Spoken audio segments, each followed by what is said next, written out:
আল্লাহ রাব্বুল আলামিন হজ সামর্থ্যবান ব্যক্তির উপর ফরজ করে দিয়েছেন। জীবনে অন্তত একবার হজ করা ফরজ, আর ওমরা সে বারবার করতে পারবে, হজও ইচ্ছা করলে বারবার করতে পারবে, সেটা সুন্নাহ হিসেবে আদায় হবে।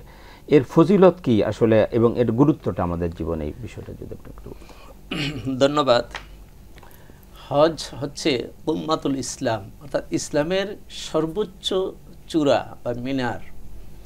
কারণ হজের মধ্যে ইসলামের আরও যে 4টি ইবাদত আছে, সলাৎ, সোম, যাকাত, হজ, এর মধ্যে কিন্তু হজে বান্দার সর্বোচ্চ ত্যাগ, দৈহিক এবং আর্থিক দুটা ত্যাগের সমন্বিত রূপ হলো হজ।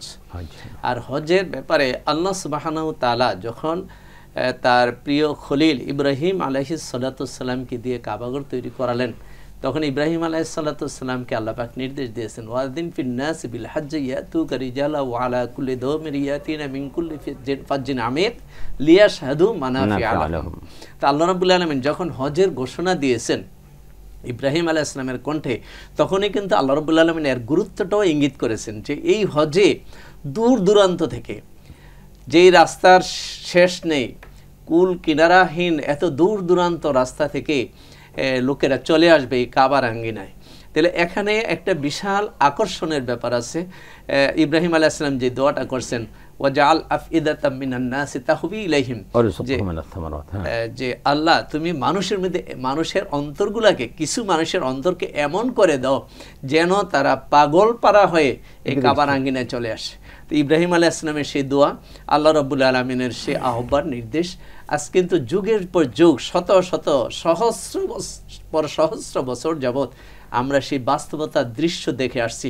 মানুষ কত পাগল হয়ে যায়। ইমানদার মানে, প্রত্যেকটি ইমানদার নরনারীর মনে একটা প্রত্যাশা থাকে, আল্লাহ জীবনে একবার হলো তোমার কাবাঘরটা দেখাইও।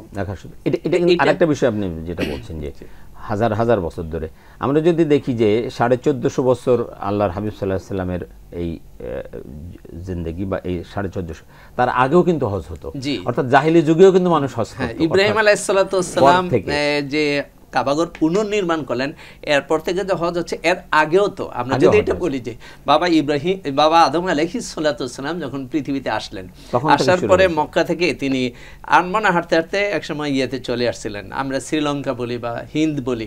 এখান থেকে কিন্তু বাবা আদম আলাইহিস সালামের মনে প্রচণ্ড আগ্রহ তৈরি যে আবার তিনি কাবাঘরে হজ করবেন, এবং তিনি পায়ে হেঁটে হজে রওনা হয়েছেন। এবং ওইটা ছিল মানব ইতিহাসের প্রথম হজ, যেই হজে বাবা আদম আলাইহিস সালামকে হুদুদে হরমে আল্লাহর অসংখ্য অগণিত ফেরেশতারা তাকে স্বাগত জানানোর জন্য প্রস্তুত।